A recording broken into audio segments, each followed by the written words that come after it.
天府联盟对战魂殿，因无数强者汇聚云正对峙山巅，决定中州命运的第3战——九救魂魔老人。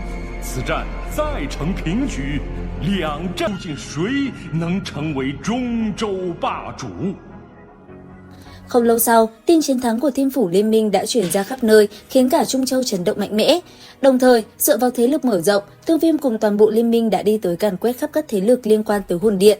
Đồng thời, toàn bộ những phân địa của Hồn Điện cũng bị Tiêu Viêm cùng Dược Lão dẫn người đến tiêu diệt toàn bộ.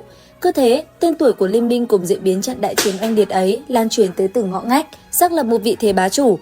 Trong lúc bên ngoài đang xôn xao, tại một nhã cư u tĩnh sâu trong tinh giới, Tiêu Viêm đang an tĩnh ngồi xếp bằng trên mặt hồ.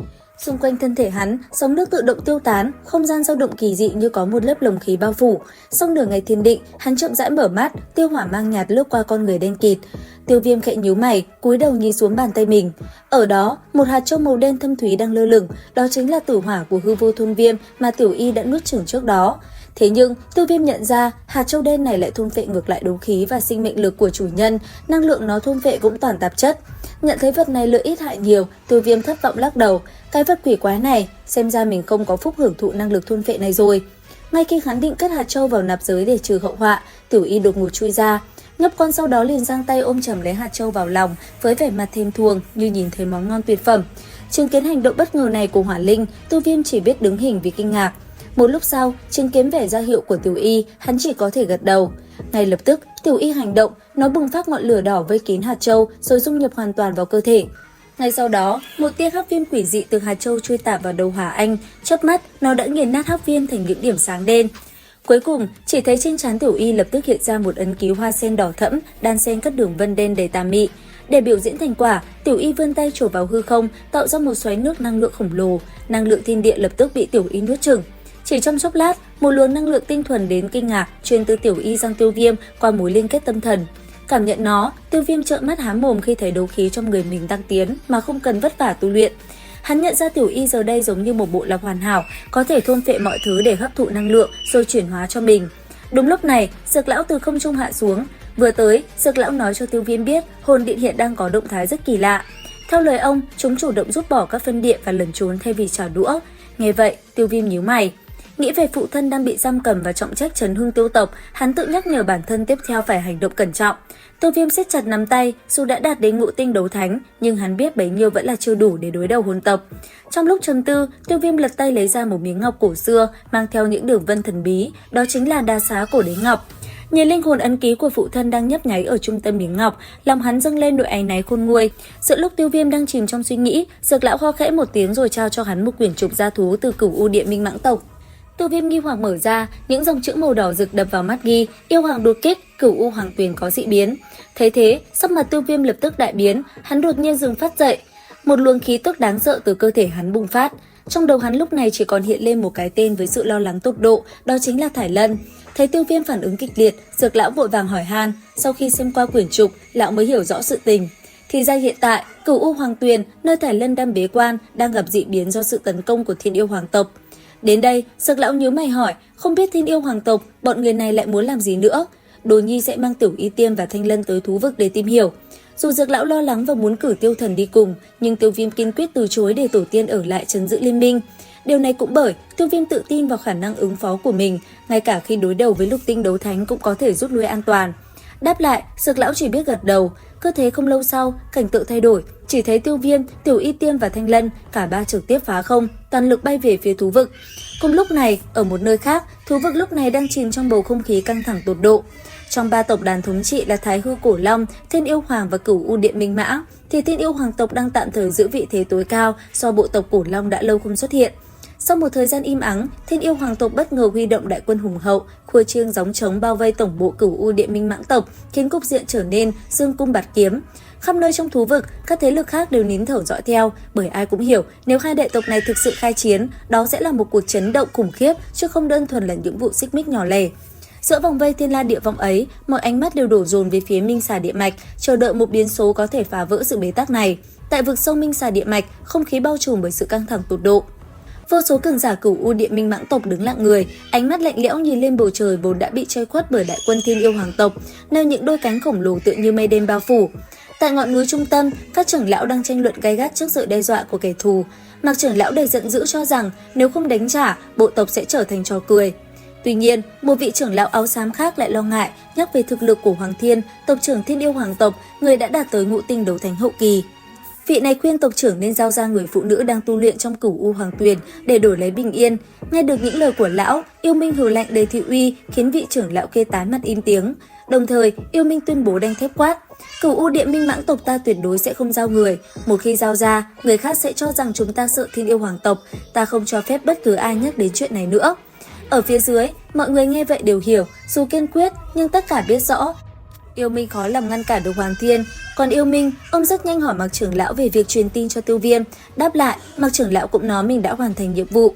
Dù các trưởng lão còn nghi ngại, nhưng Yêu Minh vẫn đặt chọn niềm tin vào vị cứu tinh này. Giữa lúc đó, một luồng âm thanh bình thản nhưng đầy uy hiếp vang lên như sấm dội quát: Yêu Minh, 3 ngày thời hạn đã đến, người chịu giao người hay khai chiến?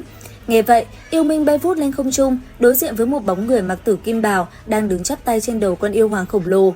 Sau đó, thanh âm vang lên đáp: Hoàng Thiên tộc trưởng, người tu luyện trong Cửu U Hoàng Tuyền là người của Tiêu Viêm, người dám động đến cô ta thì e rằng Tiêu Viêm sẽ không để ngươi yên thân đâu. Tiêu Viêm đã trở thành kẻ địch của Thiên Yêu Hoàng tộc chúng ta, ngươi cho rằng bổn vương sẽ để ý tới hắn sao? Cho ngươi thời gian trong 10 lần hô hấp để suy nghĩ lần cuối, rồi sau đó hãy cho bổn vương một câu trả lời thuyết phục nhất. Nghe thế, Yêu Minh vẫn lạnh lùng đứng yên lặng tại chỗ. Hết thời gian, thấy Yêu Minh như vậy, đôi mắt kim sắc của Hoàng Thiên lóe lên tia lạnh lẽo như băng. Hoàng Thiên dứt khoát nói: Nếu Tiêu Viêm có gan bắt lấy con của bổn vương, vậy thì bổn vương cũng sẽ dùng gậy ông đập lưng ông, bắt lấy nữ nhân của hắn. Trước tiên, cứ giam giữ lại rồi nói sau. Sau tiếng quát lạnh lùng của Hoàng Thiên, không gian quanh lão bắt đầu dập dờn. Lão chẳng thèm nói nhảm thêm, trực tiếp lướt thẳng vào địa bàn của Cửu U Địa Minh Mãng tộc với thái độ cực kỳ ngang ngược. Chứng kiến cảnh bộ tộc bị sỉ nhục công khai, Yêu Minh lập tức lao ra chặn đường Hoàng Thiên, hai người bắt đầu giao thủ. Vừa đánh, Yêu Minh vừa quát: Hoàng Thiên, ngươi đừng có làm càn, nơi đây chính là địa bàn của Cửu U Địa Minh Mãng tộc bọn ta. Yêu Minh, ngươi cùng Tiêu Viêm liên thủ đánh lén cường giả trong tộc của ta. Hôm nay, nếu ngươi còn dám ngăn cản, đừng trách bản vương không niệm tình cũ. Dứt lời, Yêu Minh cùng Hoàng Thiên gầm lên một tiếng rồi tung chưởng mang theo kình phong xé gió lao tới. Vừa đánh, Hoàng Thiên vừa to mồm nói: Châu chấu mà muốn đá xe, không biết tự lượng sức mình. Lão tùy ý búng tay, một sợi lông vũ hóa thành tia kim quang xé rách không gian. Trong nháy mắt, kim quang ấy chém tan chưởng phong của Yêu Minh như chém bùn, thậm chí còn để lại một vết thương sâu trên lòng bàn tay gã. Năng lượng kim sắc từ vết thương khuếch tán nhanh chóng khiến da thịt Yêu Minh đen lại vì trúng độc. Tiếp theo, Hoàng Thiên hiện ra như quỷ mị, ngay trước mặt đối thủ, vung tay áo đánh ra một luồng sức mạnh như bão tố. Một tiếng bịch khô khốc vang lên, thân hình Yêu Minh bị đánh bay đi hàng nghìn thước, đập nát cả ngọn núi đá. Chứng kiến tộc trưởng bị đánh bại dễ dàng, các trưởng lão Cửu U Địa Minh Mãng tộc phẫn nộ định xông lên liều mạng. Thế nhưng, Hoàng Thiên chỉ cần phất tay, một đạo kim quang quét ngang bầu trời đã đánh rơi toàn bộ bọn họ xuống đất. Hoàng Thiên đứng trên không trung, uy thế áp đảo nhìn xuống. Còn ai nữa không? Tiếp theo, bản vương sẽ không lưu tình đâu. Nói rồi, Hoàng Thiên đứng ngạo nghễ trên không trung, kim quang vờn quanh thân gào thét tựa cánh quạt cối xe gió. Uy thế của một cường giả ngũ tinh đấu thánh hậu kỳ hiển lộ kinh người, khiến không một ai của tộc Cửu U Địa Minh Mãng có thể nhích lại gần trong phạm vi trăm trượng. Thấy vậy, Yêu Minh lồm cồm bò ra từ đống đổ nát, lau vết máu nơi khóe miệng, đôi mắt vằn đỏ tràn đầy sát ý. Gã nghiến răng ra lệnh cho các trưởng lão ban xa đại trận. Nghe thế, gần trăm vị trưởng lão đồng loạt bay lên, cột sáng từ cơ thể họ tuôn ra giao hòa vào nhau, tạo thành một trận pháp khổng lồ nghìn trượng. Từ tâm trận, một con rắn khổng lồ màu xanh dài mấy ngàn trượng, mang hơi thở cổ xưa hiện hình, uy áp dung chuyển trời đất. Thấy đối phương dùng đến đại trận hộ tộc, các cường giả Thiên Yêu Hoàng tộc cũng không vừa, lập tức hô vang, kết Thiên Hoàng cổ trận. Tức thì ở phía đối diện, một con đại bàng vàng kim với đôi cánh rộng nghìn trượng, che khuất cả bầu trời xuất hiện, đối đầu trực diện với cự xà. Hai đại trận hộ tộc tỏa ra khí tức khủng bố va chạm, khiến không gian nứt vỡ, tạo nên một cảnh tượng long trời lở đất. Ngay sau đó, một màn chiến đấu kinh người giữa một mãng xà và một phượng hoàng bùng nổ. Mỗi đoàn va chạm, kinh khí lại ầm ầm khuếch tán tản ra xung quanh, làm nơi đây không ngừng rung động kịch liệt, khí lãng đập vào vách đá làm nơi đây như vỡ vụn. Đúng lúc này, lợi dụng lúc các cường giả đang kiềm chế lẫn nhau, Hoàng Thiên hóa thành một đạo cầu vồng lao thẳng về phía Cửu U Hoàng Tuyền. Thấy vậy, Yêu Minh gầm lên giận dữ, lão chỉ huy đuôi rắn quật mạnh xuống, nhưng Hoàng Thiên không hề dừng lại né tránh, hắn để mặc đại bàng vàng kim của tộc mình lao ra, cản phá đòn tấn công. Ngay khi lao tới Hoàng Tuyền đã đóng băng dày đặc, Hoàng Thiên khẽ nhướng mày kinh ngạc trước việc một nữ nhân lại có thể tu luyện ở nơi âm lãnh này. Ngay lập tức, hắn lạnh lùng ra tay, ta sẽ lôi ngươi ra đây rồi tính tiếp. Dứt lời, Hoàng Thiên siết chặt bàn tay, lớp băng dày nổ tung thành từng cơn bão vụn. Sau đó, hắn tiếp tục tung ra một chảo, khiến mặt nước Hoàng Tuyền nổi sóng dữ dội. Hơn 10 cột nước khổng lồ bị hút thốc lên không trung. Dưới đáy nước sâu thẳm, một xoáy nước hiện ra, để lộ bóng hình xinh đẹp đang ẩn hiện. Cũng vì bị kẻ bên ngoài làm ảnh hưởng, Thải Lân đang tu luyện vì vậy cũng thổ huyết, trên gương mặt lộ rõ vẻ đau đớn. Thế nhưng, ở phía trên, cái tên Hoàng Thiên kia mặc kệ, hắn xòe tay, tung ra một lực hút mãnh liệt, định kéo bóng người đó lên mặt đất. Đúng lúc đó, một âm thanh trầm thấp đầy nộ khí đột ngột giáng xuống không gian. Sóng âm kinh khủng tấn công trực diện vào linh hồn, khiến Hoàng Thiên bị đánh văng đi, đâm sầm qua mấy ngọn núi mới chật vật ổn định được thân hình. Giữa lúc Hoàng Thiên còn đang xanh mặt kinh hãi, một tiếng quát lạnh như băng, mang theo sát ý ngút trời vang dội khắp địa mạch vang lên quát: "Tên khốn Hoàng Thiên kia, ngươi chán sống sao?" Thanh âm vừa dứt, một đạo công kích liền phóng ra bắn thẳng về phía Hoàng Thiên, chặt đứt đi công kích của hắn nhắm vào Thải Lân. Theo tiếng quát lạnh lẽo như sấm nổ vang lên, vô số ánh mắt kinh nghi lập tức đổ dồn về phía phát ra âm thanh. Giữa không trung, chỉ thấy một hư ảnh khổng lồ màu vàng rực xuất hiện. Khi hư ảnh đó từ từ tan đi, nó liền để lộ ra thân hình Tiêu Viêm với gương mặt băng lãnh. Sự xuất hiện đột ngột này khiến cả vùng địa mạch xôn xao. Chứng kiến người vừa xuất hiện, Yêu Minh vui mừng nói: "Tiêu Viêm huynh đệ." Đáp lại, Tiêu Viêm khẽ gật đầu chào Yêu Minh, sau đó cúi nhìn Cửu U Hoàng Tuyền.